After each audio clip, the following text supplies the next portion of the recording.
Great depression جدید تاریخ کا بدترین معاشی بحران تھا جو 1929 سے لے کے 1939 میں دوسری جنگ عظیم کے آغاز تک جاری رہا۔ گریٹ ڈپریشن کی وجوہات میں صارفین کی طلب میں کمی، صارفین کے قرضوں میں کمی، صنعتی پیداوار میں کمی اور تیز رفتار اور لاپرواہ توسیع شامل ہے۔ امریکہ اسٹاک مارکیٹ اکتوبر 1939 میں جب اسٹاک مارکیٹ کریش ہوئی تو اس نے بین الاقوامی معیشت میں ایک بحران کو جنم دیا جو سونے کے معیار سے منسلک تھا۔ 1930 میں بینکوں کی ناکامیوں کے بعد اور جیسے جیسے ڈسک باؤل نے فرم کے بندش کی تعداد میں اضافہ کیا، 1933 تک بے روزگاری 20% تک پہنچ گئی۔ صدر ہاربرٹ اور فرینکلن ڈی روزویلٹ نے کئی نئی ڈیل سمیت متعدد وعدات کے ساتھ معیشت کو متحرک کرنے کی کوشش کی، لیکن بالآخر اس نے عظیم افسردگی کو ختم کرنے کے لیے دوسری جنگ عظیم کی مینوفیکچرنگ پیداوار میں اضافہ کیا۔ گریٹ ڈپریشن کی وجہ کیا ہے؟ 1920 کی دہائی کے دوران امریکی معیشت تیزی سے پھیلی اور 1920 اور 1929 کے درمیان ملک کی کل دولت دوگنی سے بھی زیادہ ہو گئی۔ اس دور کو دی رورنگ ٹوینٹیز کہا جاتا ہے۔ نیو یارک سٹی میں وال اسٹریٹ پر نیو یارک اسٹاک ایکسچینج میں مرکوز اسٹاک مارکیٹ لاپرواہی کیا سرائیوں کا منظر تھا، جہاں کروڑ پتی ٹائکون سے لے کر باورچی اور چوکیدار تک ہر ایک نے اپنی بچت اسٹاک میں ڈالی۔ اس کے نتیجے میں اسٹاک مارکیٹ تیزی سے پھیلی، اگست 1929 میں اپنے عروج پر پہنچ گئی۔ اس وقت تک پیداوار پہلے ہی کم ہو چکی تھی اور بے روزگاری بڑھ چکی تھی، جس سے اسٹاک کی قیمتیں ان کی اصل قیمت سے بہت زیادہ رہ گئی تھی۔ مزید برآں اس وقت اجرتیں کم تھیں، صارفین کے قرضے بڑھ رہے تھے، معیشت کا زرعی شعبہ خشک سالی اور گرتی ہوئی اشیاء خورد و نوش کی قیمتوں کی وجہ سے مشکلات کا شکار تھا، اور بینکوں کے پاس بہت زیادہ قرضے تھے جنہیں ختم نہیں کیا جا سکتا تھا۔ 1929 کے موسم گرما کے دوران امریکی معیشت ہلکی وسعت بازاری میں داخل ہوئی کیونکہ صارفین کے اخراجات میں کمی آئی اور غیر فروخت شدہ سامان کا ڈرا لگنا شروع ہو گیا، جس کے نتیجے میں فیکٹری کی پیداوار سست ہو گئی۔ بہرحال اسٹاک کی قیمتوں میں مسلسل اضافہ ہوتا رہا اور اس سال کے زوال تک سطح بہت بلند پہنچ گئی، جسے مستقبل کے متوقع کمائی سے جائز قرار نہیں دیا جا سکتا۔ اس کے بعد ہوتا ہے 1929 کا اسٹاک مارکیٹ کریش۔ 24 اکتوبر 1929 کو جیسے ہی پریشان سرمایہ کاروں نے بڑے پیمانے پر زیادہ قیمت والے حصص فروخت کرنا شروع کیے، اسٹاک مارکیٹ میں وہ کریش جس کا کچھ لوگوں کو خدشہ تھا وہ آخرکار ہوا۔ اس دن ریکارڈ 12.9 ملین شیئرز کا کاروبار ہوا، اسے بلیک جمعرات کہا جاتا ہے۔ 5 دن بعد 29 اکتوبر یا بلیک ٹیوزڈے کو وال اسٹریٹ پر خوف و ہراس کی ایک اور لہر کے بعد تقریباً 16 ملین شیئرز کا کاروبار ہوا۔ لاکھوں شیئرز بیکار ہو گئے اور وہ سرمایہ کار جنہوں نے مارجن پر اسٹاک خریدے تھے ادھار کے پیسے سے مکمل طور پر ختم ہو گئے۔ جیسا کہ اسٹاک مارکیٹ کے کریش کے نتیجے میں صارفین کا اعتماد ختم ہو گیا، اخراجات اور سرمایہ کاری میں کمی نے فیکٹری اور دیگر کاروباریوں کو پیداوار سست کرنے اور اپنے کارکنوں کو برطرف کرنے کا باعث بنا۔ وہ لوگ جو ملازمت پر رہنے کے لیے کافی خوش قسمت تھے، اجرت گر گئی اور قوت خرید میں کمی آ گئی۔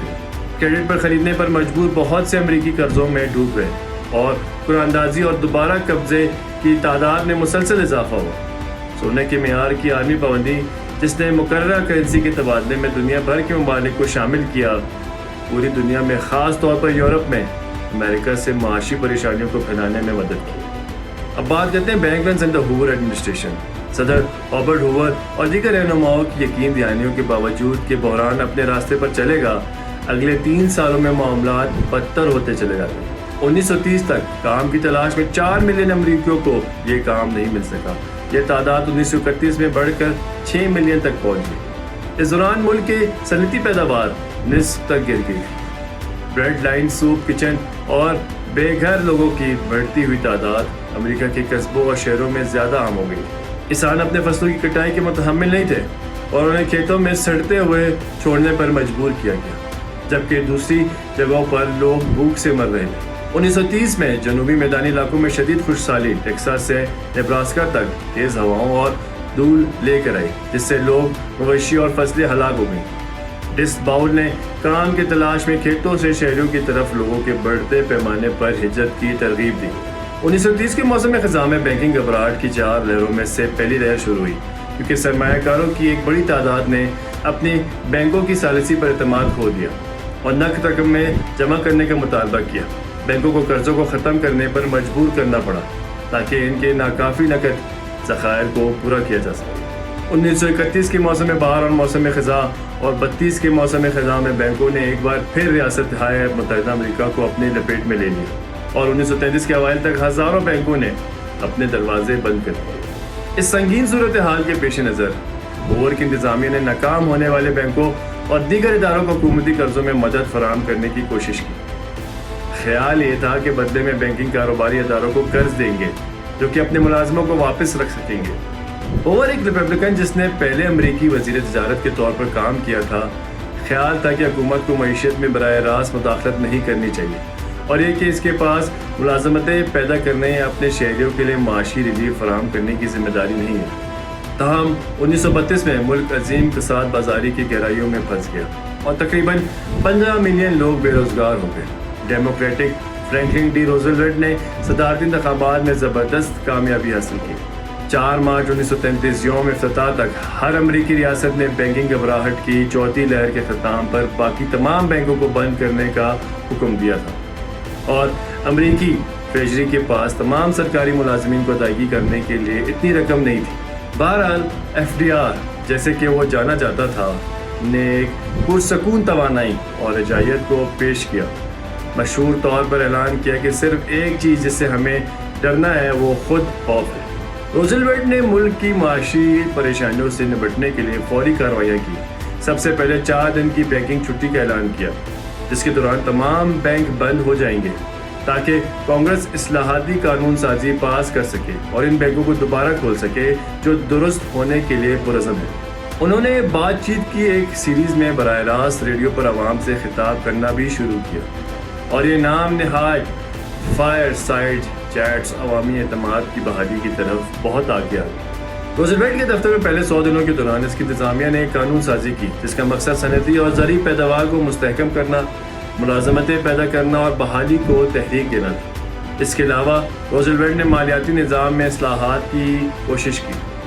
جمع کنندگان کے کھیتوں کی حفاظت کے لیے فیڈرل ڈپازٹ انشورنس کارپوریشن اور اسٹاک مارکیٹ کو ریگولیٹ کرنے کے لیے securities and exchange commission SEC کی تشکیل کی اور اس قسم کی بدسلوکی کو روکا جس کی وجہ سے 1929 میں کریش ہوا تھا۔ اب یہ نئی ڈیل کا وقت تھا، بحالی راہ جسے روڈ ٹو ریکور کا نام دیا گیا تھا۔ نیو ڈیل کے پروگراموں اور اداروں میں جنہوں نے گریٹ ڈپریشن سے بحالی میں مدد فراہم کی ٹینیسی ویلی اتھارٹی تھی جس نے سیلاب کو کنٹرول کرنے اور ٹینیسی ویلی کے غریب علاقے کو بجلی فراہم کرنے کے لیے ڈیم اور ہائیڈرو الیکٹرک پروجیکٹ بنائے اور کام کی پیش رفت کی۔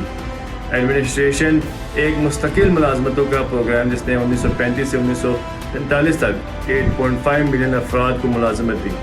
جب گریٹ ڈپریشن شروع ہوا، ریاستہائے متحدہ دنیا کا واحد صنعتی ملک تھا جس میں کسی قسم کے بے روزگاری، انشورنس یا سماجی تحفظ نہیں تھا۔ 1935 میں کانگریس نے سوشل سیکیورٹی ایکٹ پاس کیا جس نے پہلی بار امریکیوں کو بے روزگاری، معذوری اور بڑھاپے کے لیے پینشن فراہم کی۔ 1933 کے موسم بہار میں بحالی کی ابتدائی علامات ظاہر کرنے کے بعد اگلے 3 سالوں میں معیشت میں بہتری آتی رہی۔ اس دوران حقیقی GDP افراط زر کے لیے ایڈجسٹڈ اوسطاً 9% سالانہ کی شرح سے بڑھی۔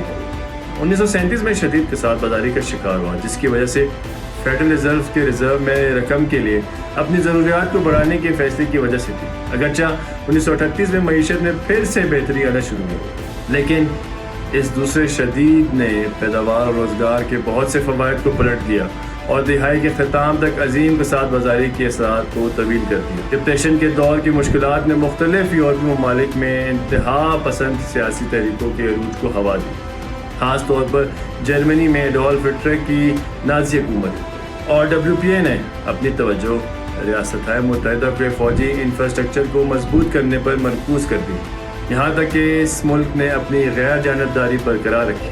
افریقی امریکی بڑے افسردگی میں عظیم افسردگی کے دوران وفاقی امداد حاصل کرنے والے تمام امریکیوں میں سے 5واں سیاہ فام تھے، زیادہ تر دیہی جنوب میں، لیکن فارم اور گھریلو کام 2 بڑے شعبے جن میں سیاہ فام کارکنان کام کرتے تھے کو 1935 کے سوشل سیکیورٹی ایکٹ میں شامل نہیں کیا گیا، یعنی غیر یقینی صورتحال کے وقت کوئی حفاظتی جال نہیں تھا۔